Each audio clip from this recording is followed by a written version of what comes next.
Youth of Purpose. Hello, welcome to Youth of Purpose, a show that is here to empower you and give you an opportunity as a young person to contribute to your country's development. We talk all issues concerning the young people of Uganda. Today on the show, we're going to be talking about the role of networking in your personal growth. Sometimes many people these days call it gambanogu, and I think it's been misused a bit. But if we are to say, how do you build your gambanogu that is going to make you a better person, not in the other way? Welcome to the show. My name is Ivan Tumukonde. This is Youth of Purpose, and today on the show I have young people starting from my immediate left. Welcome to Youth of Purpose. Thank you very much. Kindly say hello to the viewer. Hello, ladies and gentlemen. My name is Belinda Amanya. I am a law student at Gulu University. Outgoing Vice Guild President, I might say. I am a debater and an orator, and I am passionate about leadership, public speaking, and mentorship of the young people. It's a pleasure to be hosted here. Thank You're you. welcome. Gentlemen. Hello viewers, my name is Menya Julius. I'm a youth leader from Bugweli district. I also work as a youth officer with a youth-led organization called Youth Chaperone Uganda, which is working with in the field of empowerment and advocacy. I've also attended several trainings about leadership, especially with young people. I've attended the Young African Leaders Initiative Forum, and I'm also a fellow currently doing a leadership training with Youth Leaders Forum organized by Fred Ebert Steve Tang. I'm excited to be here. I'm too passionate about character development, and I'm too passionate about talking and speaking to young people. I'm excited to be part of the panel. What an introduction. Guma. Hello to you all the viewers. My name is Guma Gumisiriza James, a student at Makerere University, where I'm doing my bachelor's in laws. I'm a student hailing from the Antonde district, where I'm a youth leader. I'm very passionate about youth advocacy, very passionate about leadership. While at Makerere University, I have served as a former student leader in the 87th Guild. Treslin. Hi everyone, my name is Angunda Treslin. I'm a youth leader from Busheng district, very proud of that. I'm a leader at the Young Leaders Forum as well, undergoing training on mentorship and advocacy, and I believe it has worked so much on us in terms of public speech and networking.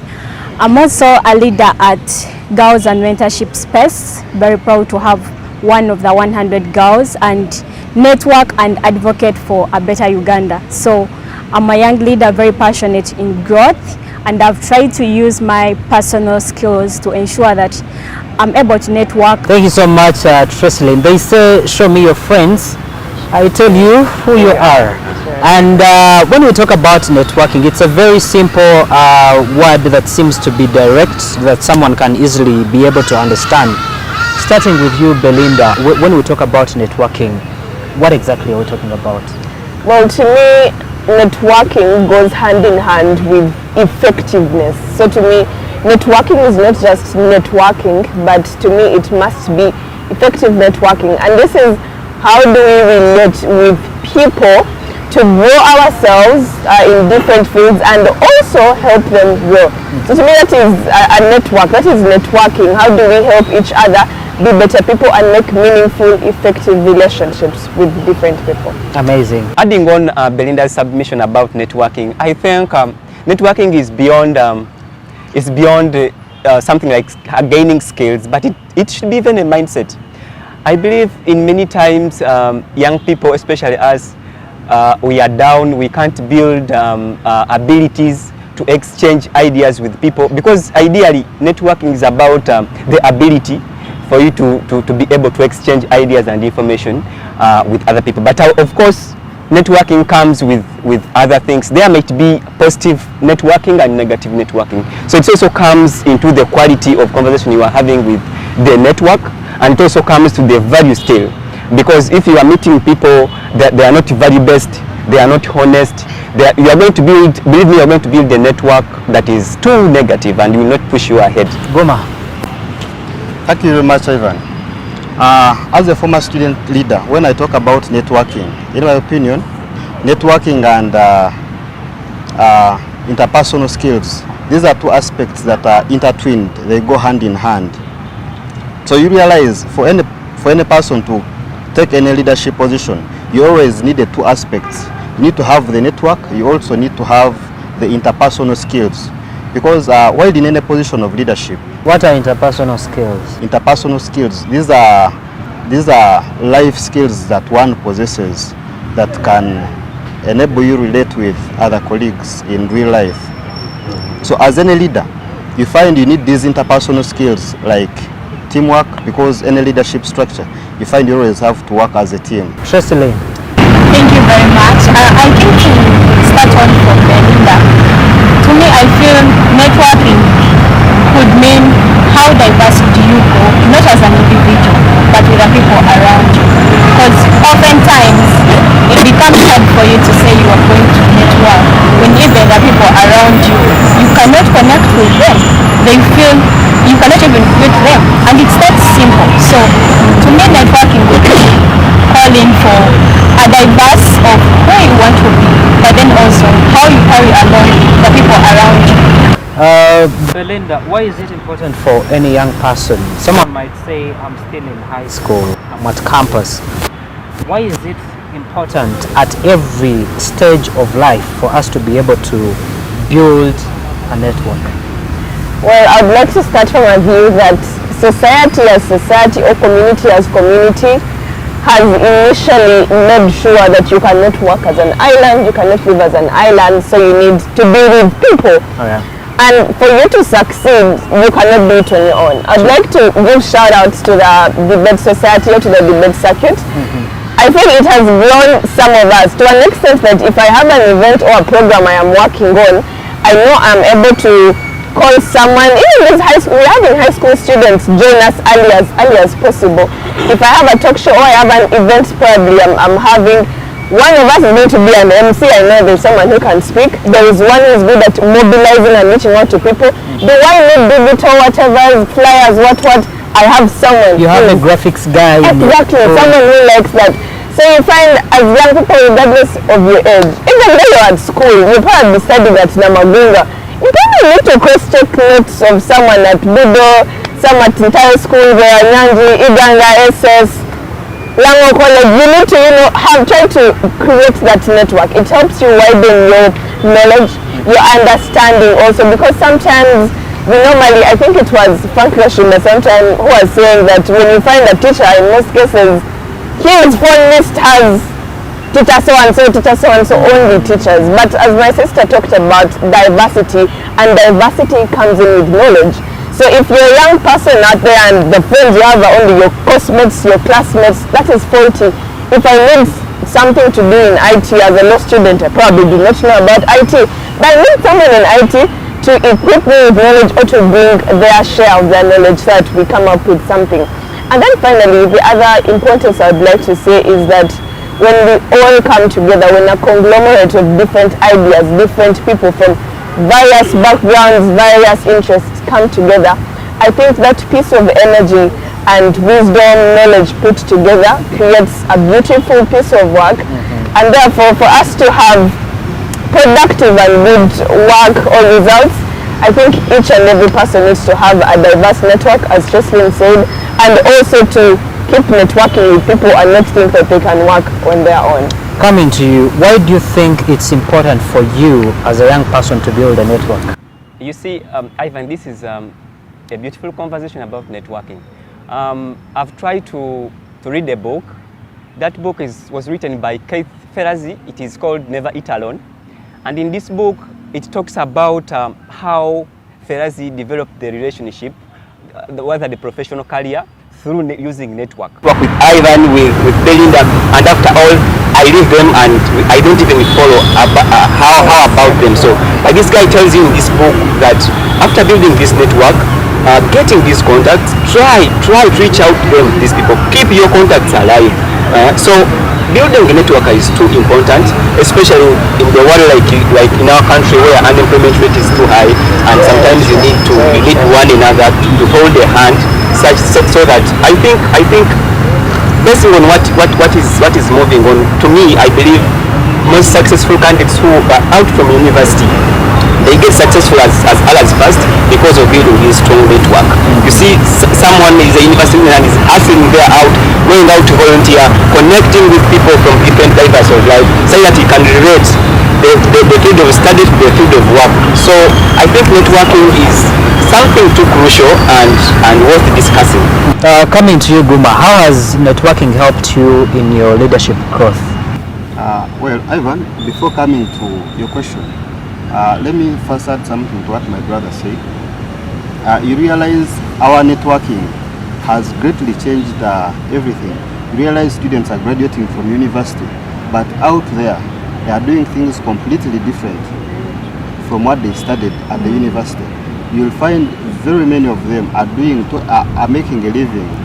There's no way you'll aspire for any leadership position when you do not have that network of students you need. Oftentimes we have seen where students are called upon to serve in positions simply because they are deserving, because of their lifestyle, the way they are in touch with society. You feel this is the kind of leader you all deserve as society. Or maybe if I'm aspiring, I feel like I don't need to labor a lot because these are all my people. I don't have to labor. It's just expressing my interest to these people, and I will just be, supported and accepted as their leader. Your personality. People should not know you because of bad things, and people should not know that if they work with you, it is going to be entirely upon you. They should feel that impact that you need to grow outside. Well, Ivan, we need all these interpersonal skills in our lifestyle. What are those skills? Those skills. You realize I'm a law student, but as a good lawyer, what are those skills that I need to make me outstand as a good lawyer? You realize that I always need those good communication skills as a good lawyer. How effective do I communicate with my clients? How effective do I communicate with my friends around me? How do I market myself outside there? When I'm dealing with my client, how have I been effective in terms of communication? You realize as a good lawyer, you always need to bridge that communication gap between your lawyer and your client. And a good lawyer, I think this is someone who should always keep their clients updated on the progress of their case. Unlike what we see these days, you find you leave everything to the client, to the lawyer, and only to know the case is done. But once you bridge that gap between a lawyer and your client, you'll find that you have built that personal trust to your client, in that even at the end of the day, that same client is the person who is going to recommend you, to connect you to several other people. The other skills we need, I think we need to be problem solvers as people. Even you realize you're journalists, there are lawyers here, but we ought to be problem solvers. I know you can get a challenge as an individual, but you feel that is this person who you think can be of help to you. He can solve your problem regardless of the profession he is holding. Maybe financially, maybe he can offer the best advice. So we also need such people who are good at problem solving. Yes. Tressilin, you'll find that there are people who find it very hard to, one, get friends, but also sustain them. How can we be able to build, friends that we can also be able to keep? Okay, so I want to draw from a famous speech by Bruce Lee, a famous actor. So he says, "Be water, my friend." And he says, you put water in a cup, it will become the cup. You put water in the pot, it will become the pot. You put water in the kettle, it will become the kettle. So in life, we have very many people surrounding us. You have friends in the political area, you have friends in the academic area, you have friends in the social area. But how do you keep them close? If I'm with friends maybe from, say, a political party that I do not subscribe to, I don't need to see them as enemies. And it doesn't mean that we cannot have life outside politics. Now, one thing that continues to stumble us back is the idea that people think because you subscribe to this or because you believe in this, you have no say or you have nothing to listen from the other. but we forget that we are built and structured on learning and unlearning. I believe there is something I can learn from Julius. Either way, there is something I can learn from Guma.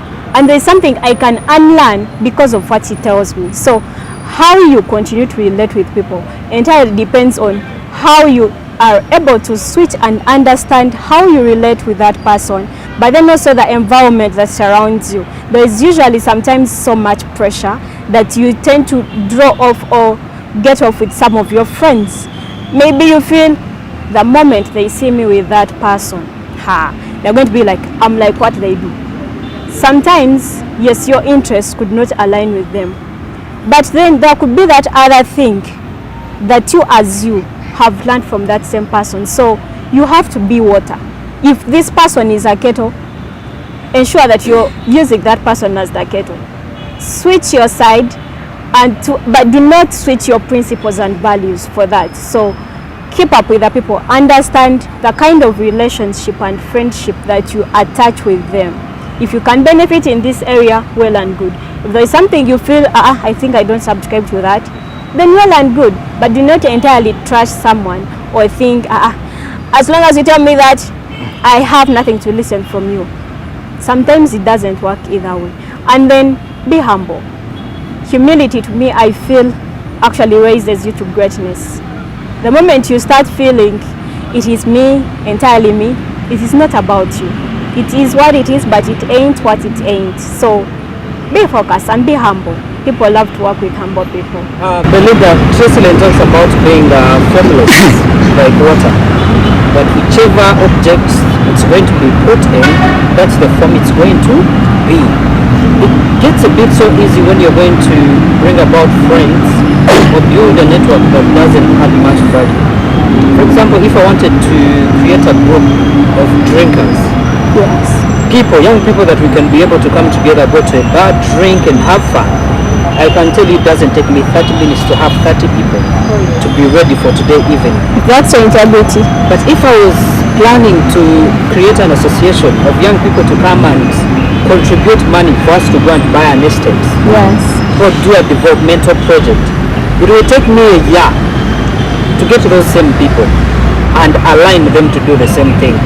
How can we be able to build value-based networks and maintain them? Well, as I had earlier said, can we take certain things personally? Can we start on a personal initiative of I'm on probably, should I call it a match or a work I'm working on myself as an individual. Am I would I want to relate with myself? Do the values I have, are they really does someone feel I am relevant to them? Yes. And after doing that also, can we see value in other people? Certain times we look at ourselves and we glorify ourselves and think, I'm the only one who can do this. The other people cannot do it without me. However, as Tristan said, can we be humble? Sometimes even when you know things, you need to step down. Give one opportunity to other people. Yes, and see what do they bring on board. As a way, if you think probably they're not yet there, can you find a way of helping them get there? It is helping you because I'm sure they also realize, okay, probably you learn something from them. It's not like they're entirely useless. So when we learn to see value in people and appreciate people, I think we've come to learn this in the different, we do public speak training and judging and debating. But I, for one, before, when I used to be giving feedback, I would go straight to what went wrong. I'll tell you, okay, thank you for the speech, however, this and this and this and this. And my friend told me, you're lowering their esteem. Can you start with what good have they done, glorify their good and their strength, and show them that, however, there's this one, but it is something workable because you're good at this. So can we know ways of relating with people?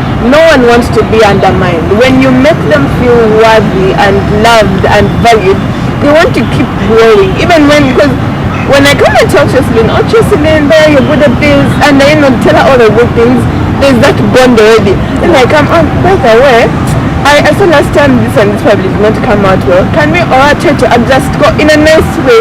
It is easy for us to keep that back and forth. What we call positive criticism. Exactly.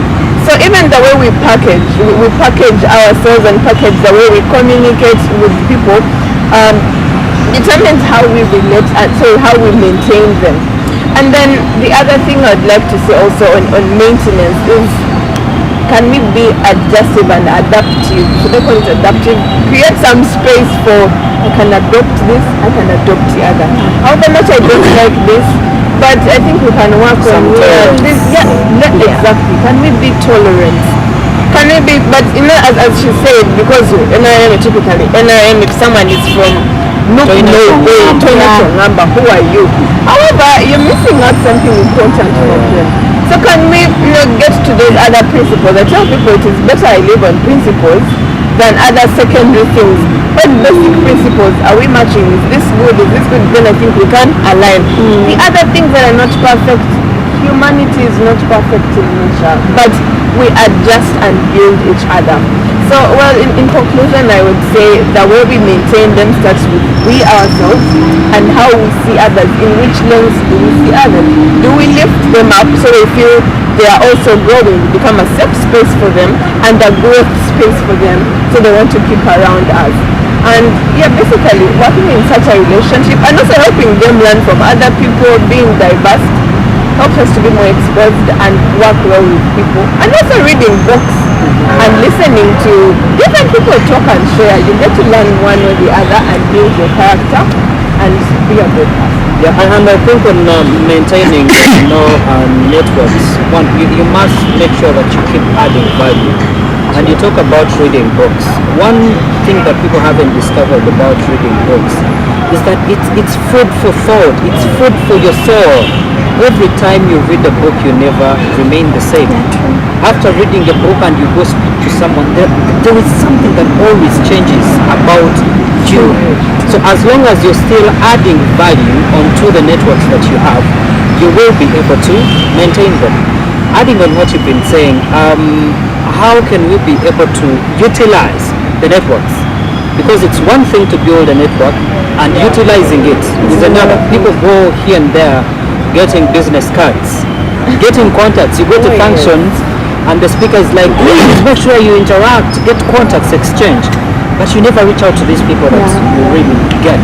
And you find there is something you're hustling with, and you have someone in your contacts that would just help you by a call. So how can we be able to utilize the networks that we have? And related to your person, how have you been able to utilize the networks that you have for your own? I think I'd like to say it goes back to effective relating networking. From the word go, why do I want to be your friend? Or why have I gotten your contact? Oh yeah. That is when you find status. If I post, I might have like 1,000 status viewers. I'm like, hey, you people, I'm selling, I have all these friends. But what at the end of it, what are you gaining from it? So I think even as we are networking, we should be with that thing of, by the time I'm getting Cheslin as my friend, I've seen something in Cheslin and maybe I want to learn something from Cheslin. And then it doesn't only end there, but can you put it forth? And also presentation. I have one of my mentors always tells me, when you get the opportunity to present yourself or to talk about yourself, not just come and say, my name is Amanya Belinda. We are friends, but I only know you're Amanya Belinda. I only know you're Goma, I only know you're Cheslin, and it ends there. No, can we get to the other side of what can you do? My name is Amanya Belinda. I am an orator. I can do this and this ABCD. I love mentorship. I talk to young people, and I do probably advocacy for youth, empowerment, etc. So I think that is also another way of being utilizing them, because if you have an opportunity or an idea in that line, you say, I think Belinda can do this, or Belinda can help me here. So also as we are creating these relationships and networking, let them not just be plain, but let us entice them. Tell me what you like. Tell me the things you're passionate about, the things you do. There's a time I met with one of my good friends and brother, Stuart, Amanya Stuart, and he asked me a question. At now, yes, we are friends. However, what if there is something I'm working on? Where do I fix you? What are your points of interest? What are the things you're passionate about? And I told him, okay, Stuart, I love ABCD. I flow in this line. So when he gets anything in that line, he's like, sis, I think this is for you. So that is also another way of utilizing. Let the people you're networking with know your worth, know the values you stand for, so they take you in that line and they become meaningful relationships. And also, you can intrigue your friend. I can come to them and say, Jocelyn, I think if we did this together, or if we learned this new thing, we can be creative and innovative. Do not leave it end there, but can you learn more skills, take what, borrow other things, entice your friendship and your network, utilize the people. As I earlier said, the debate society, yesterday we had an event and a friend calls like, I need you on a panel, I need this to do this, this to do this. People who have never MC'd will come up and MC for you and you realize, okay, I think this one can MC. Yeah. This one can do this. This one, I give this one a research topic to talk about and present on this. They are going to do this. So also the packaging and selling ourselves out as we are networking, not just the business cards and idealizing it to that concrete thing of knowing each other to the dot helps us grow, maintain and use our... Thank you so much, Belinda.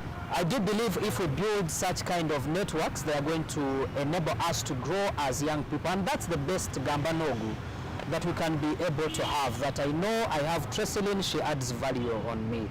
I have Belinda, she adds value on me. And all the friends that you have in your circle, make sure they are adding some value and you're adding value onto them. Youth of Purpose.